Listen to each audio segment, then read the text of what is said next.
Salut tout le monde! Aujourd'hui, on a quitté San Francisco. On a fait les 4 heures de route qui nous séparent du parc national de Sequoia pour venir voir le plus gros arbre au monde.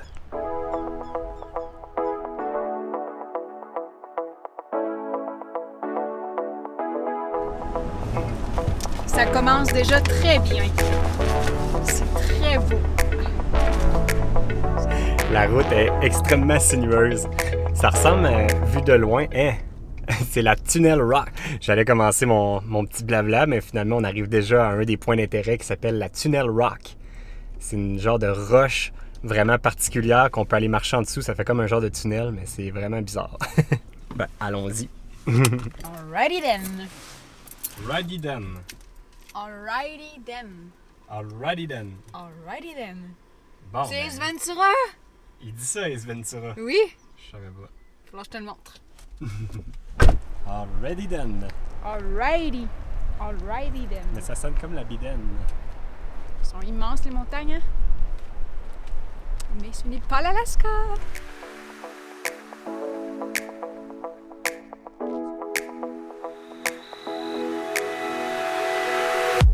Pour ceux qui ont visité le parc national de Yosemite, vous allez trouver que ça ressemble beaucoup parce qu'on est dans le Sierra Nevada. Ici, c'est rempli de montagnes rocheuses, des ruisseaux et il y a des séquoias géants.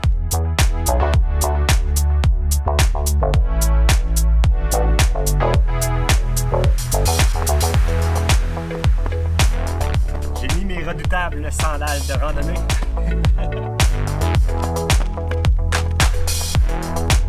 Oh!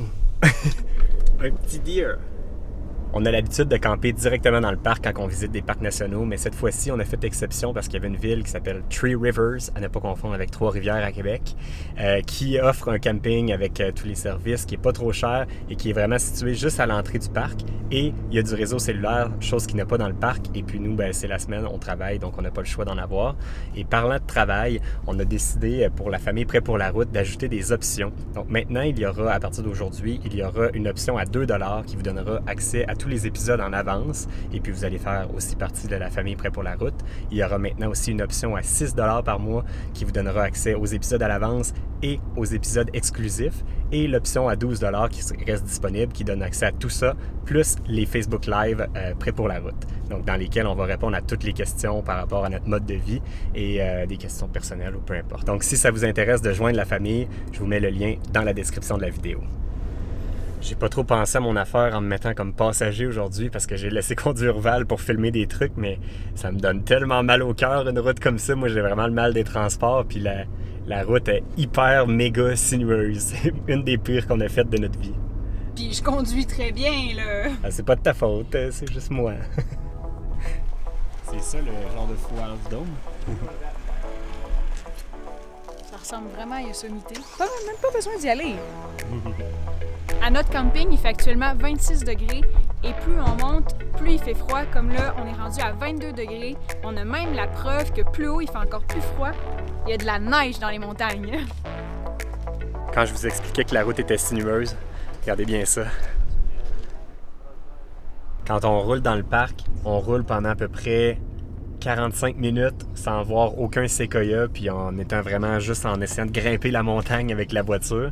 Puis là, tout d'un coup, à peu près à 20 minutes de l'arbre le plus gros au monde, on commence à entrer dans la forêt des géants. Puis là, c'est vraiment impressionnant parce que les séquoias commencent à apparaître. Là, pour l'instant, c'est pas encore les plus gros, mais déjà, ceux qu'on voit sont impressionnants, là.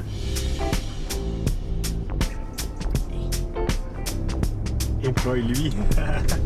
Check ça! Boy. Et lui, on peut quasiment rentrer dedans. Je pense qu'on peut rentrer dedans. Hey, nous filme ça.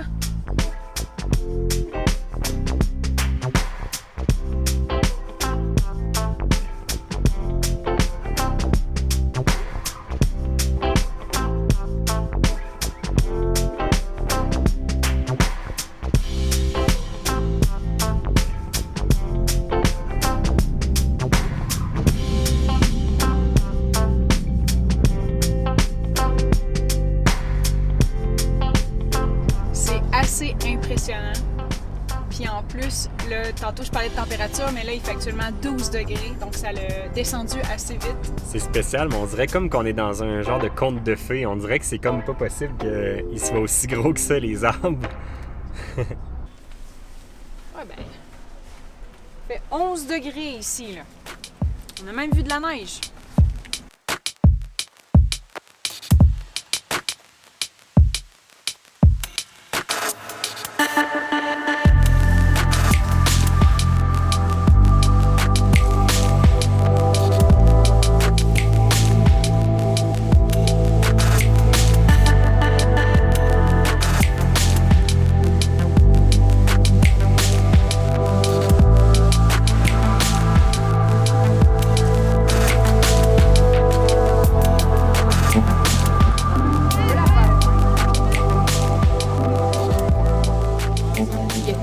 De gens que c'est difficile pour nous de faire des belles images de proches. Mais on fait notre possible.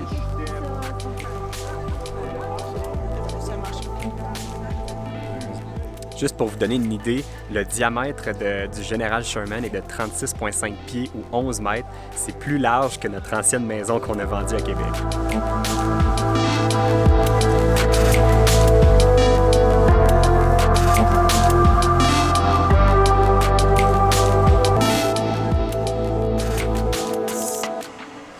Complètement fou la taille de l'arbre pour vrai.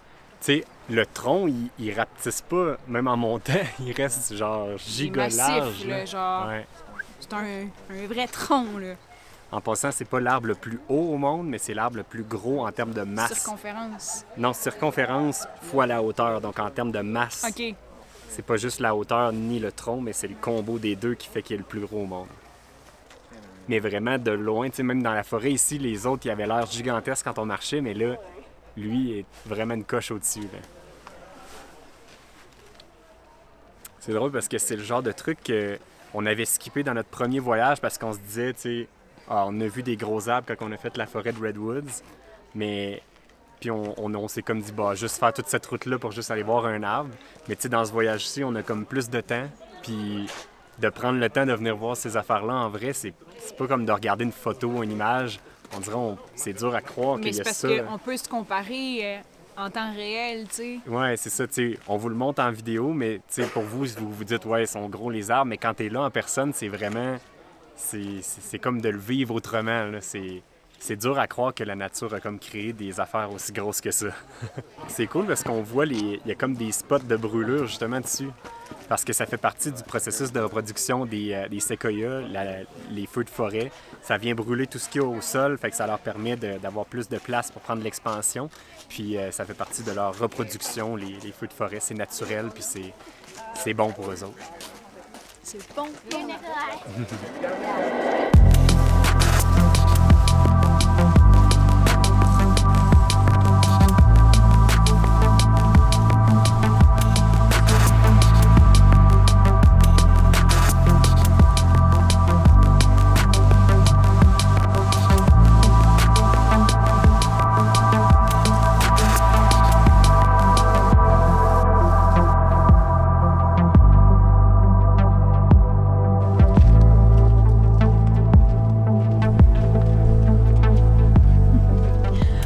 Même se cacher dedans. C'est spécial la texture. C'est comme brûlé, genre, mais tu sais, cuit, là.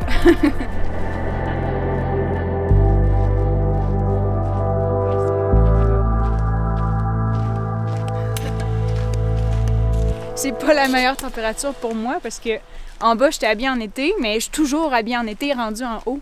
Il fait 11 degrés, j'ai les orteils qui commencent à avoir des engelures. Et oui, c'est parce que j'en ai déjà eu, donc il gèle facilement.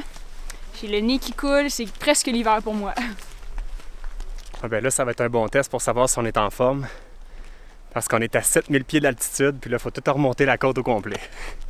On le sent déjà que l'oxygène, il se fait plus rare, surtout moi en parlant, en marchant.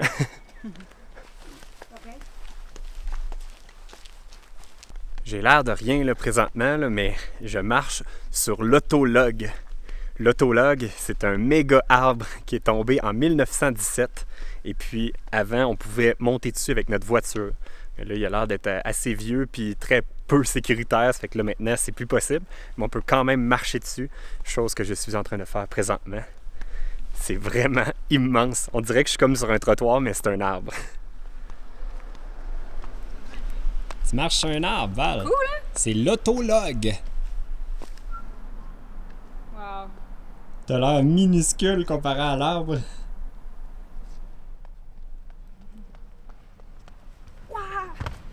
Tombe pas, par exemple. Il y en avait une couple de gros là-dedans. Ça s'appelait le Parker Group. Il devait en avoir au moins 6 gigantesques. Là. On se dirige actuellement vers le tunnel log. C'est un méga arbre, encore une fois, qui est tombé. Puis là, ils ont creusé un trou dedans, puis on peut passer en voiture à l'intérieur. Puis ça a l'air que ça a 8 pieds de hauteur. Donc en théorie, notre Ford F-150 devrait être capable de passer sans problème.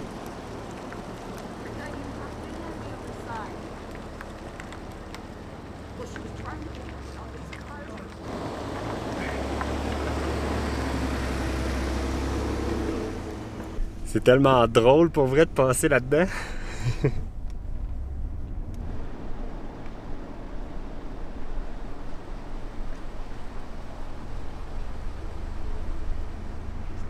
T'es-tu prête, Val? Je veux avoir chaud. Ça a l'air qu'on a genre 400 marches à monter. All right. C'est un go. C'est impressionnant déjà. Oh wow. Moi, la vue de ce bord-là va être belle. Avec le soleil. Ouh, c'était pas rare. Oh my god, voyons.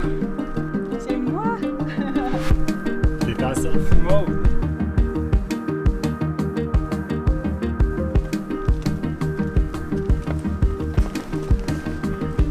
C'est toi?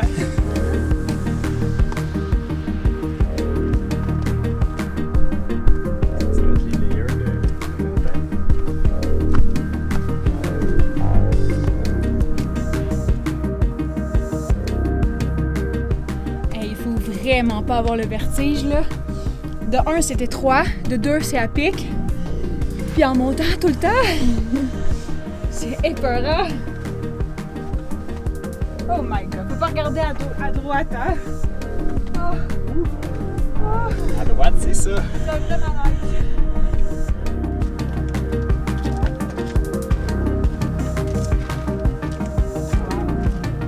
Ah que j'aimerais pas être une chef des montagnes moi.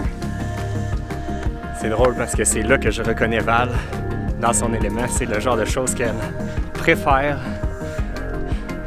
À chaque 2 secondes, elle dit « Oh, oh, wow, garde ça, Al, garde ça, Al, garde par là. » Je pense qu'elle aime ça. Là, on arrive dans un coin vraiment dangereux. Notre seul garde-corps, c'est des roches. Sont-ils solides? Ben, ils ont l'air de les avoir cimentés, là. Mais mettons que je m'appuierais pas dessus. Oh my god.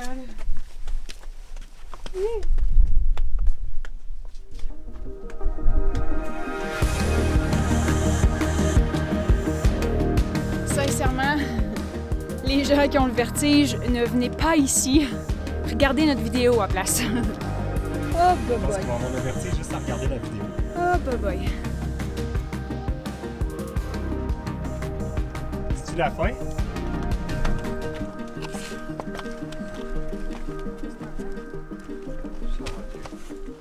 On se rend au bout de la trail complètement. Les gens ont fini leur séance photo. C'est à notre tour. Et boy! Ils osent traverser la barrière.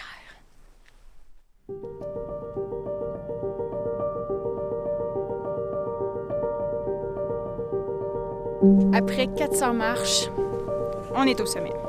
Qu'est-ce que c'est magnifique! Les layers de montagnes loin qui... Ah, c'est juste beau, genre. On voit la route sinueuse qu'on a prise tantôt et qu'on va reprendre pour le retour. Je pense qu'Alexandre, il est temps que tu lâches la caméra et que tu t'admires un peu.